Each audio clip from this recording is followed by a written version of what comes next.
Problem with us Catholics is sinasamba natin ang imahe ni Maria na hindi nararapat.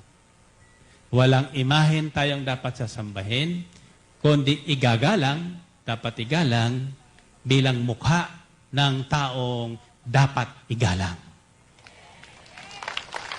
Amen? Kasi iyan ang pananampalatayang nasa matuwid. Dapat ituwid ang lahat.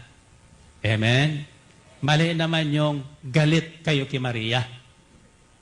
Sapagkat yung galit kay Maria, galit na rin sa Diyos. Si Maria kasi pinili ng Diyos. Ginamit ng Panginoon upang mapalapit ang Diyos sa tao sa pamamagitan ni Kristo.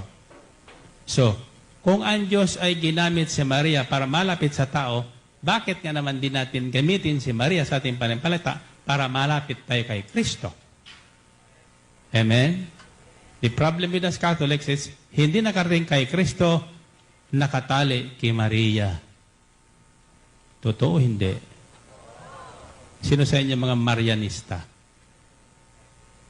Hindi masama yun.